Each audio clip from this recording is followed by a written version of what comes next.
में आपका स्वागत है। इस नवरात्रि पर आज हम आपको बता रहे हैं कि आखिर जवारे क्यों उगाए जाते हैं, इसकी क्या मान्यता है, आखिर इसको पुराणों के अनुसार इसको क्यों बोया जाता है, इससे हमें क्या क्या संकेत मिलते हैं, क्योंकि जवारे उगाने से हमें भविष्य के संकेत भी मिल जाते हैं, इसलिए नवरात्रि पर जवारों को उगाया जाता है। आइए जान लेते हैं क्यों उगाए जाते हैं और इससे हमें क्या क्या संकेत मिलते हैं। आप सभी गेहूं के जवारे के फायदों से तो परिचित ही होंगे। आयुर्वेद के अनुसार गेहूं के ज्वारे का रस आपको सनबर्न, सांस, शरीर की बदबू, मोटापे, ब्लड शुगर लेवल, कैंसर, चेहरे के पिंपल्स, कील मुहासे और दाग धब्बे से निजात दिलाते हैं। लेकिन आज हम आपको गेहूं के जवारों के सेहत भरे फायदे नहीं, हम आपको हिंदू धर्म में इसके धार्मिक महत्व के बारे में बताने जा रहे हैं। भारतीय मान्यताओं के अनुसार जब हमारी सृष्टि की शुरुआत हुई तो सबसे पहली फसल जौ ही थी। इसे एक पूरी फसल कहते हैं। हवन अनुष्ठान के समय से देवी देवताओं के अन्न के रूप में चढ़ाया जाता है। नवरात्रि के दौरान की जाने वाली कलश स्थापना के दौरान उसके नीचे रेत रखकर इस जौ ज्वारे को उगाया जाता है। जौ बोने की यह प्रथा हमें यह सीख देती है कि हम सदैव अपने अन्न और अनाज का सम्मान करें।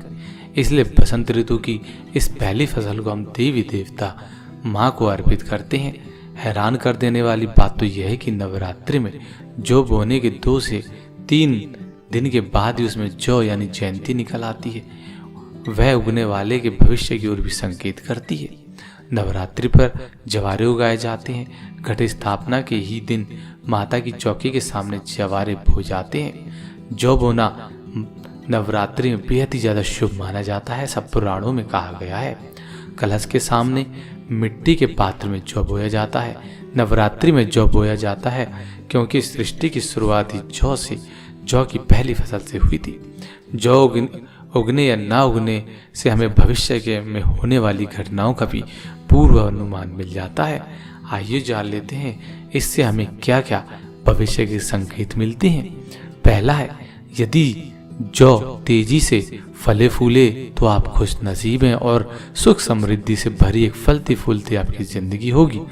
दूसरा इसका है, अगर जौ का रंग हल्का होता है तो ये घर की खुशहाली का प्रतीक है।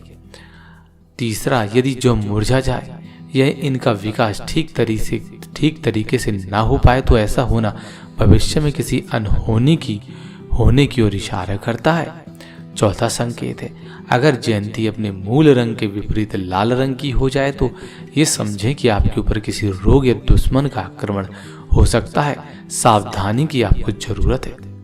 पांचवा इसका संकेत देते हैं, अगर जयंती का कलर नीचे से पीला और ऊपर से हरा दिखाई पड़े तो वर्ष की शुरुआत अच्छी नहीं होती।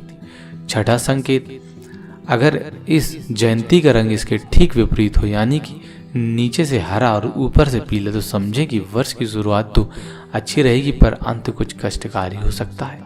सातवां, आम धारणा के मुताबिक यदि आपकी जयंती पुष्ट हरे और सफेद रंग की निकलती है तो आपका समूचा वर्ष अच्छा बीतने वाला है। नवरात्रि बीत जाने के बाद इस ज्वारे को अपने अन्न भंडार में सहेज कर रख दें। अगर गेहूं की जयंती आपके लिए अनिष्टकारी संकेत दे रही है तो माँ दुर्गा से इस मुसीबत को दूर करने की प्रार्थना करनी चाहिए, उससे संबंधित उपाय करने चाहिए। आने वाली 10वीं तिथि और 9 ग्रह के नाम का जप करते हुए 108 बार हवन करें। माँ दुर्गा के बीज मंत्र का उच्चारण करते हुए 1008 बार हवन करें। हवन खत्म होने के बाद माँ की आरती अवश्य करें और भभूत के माथे पर तिलक लगाएं। माँ दुर्गा आपकी समस्त विपत्तियों को दूर करेगी और आपकी रक्षा करेगी।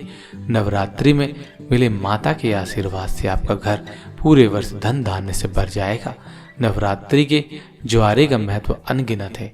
यदि आप भी इस वर्ष अपनी किस्मत को आजमाना चाहते हैं और देखना चाहते हैं कि आपका आने वाला भविष्य कैसा है तो आप अपने घर में नवरात्रि के पहले दिन जवारे यानी जौ को जरूर उगाएं। अगर जौ तेजी से बढ़ते हैं तो सुख समृद्धि आती है, जैसे कि हमने आपको पहले ही बताया है। इसलिए ये हमें भविष्य की ओर इशारा करते हैं। तो हमें उम्मीद है कि आज आपको जौ से संबंधित सभी प्रकार की जानकारी मिल गई होगी, क्योंकि जौ हमारे ब्रह्मांड की सबसे पहली फसल थी और जौ ही हमारे लिए काफ़ी ज़्यादा सेहतमंद होता है, हमारी काफ़ी ज़्यादा बीमारियों में भी फ़ायदा देता है और धार्मिक मान्यताओं के अनुसार हमारे भविष्य की ओर भी इशारा करता है।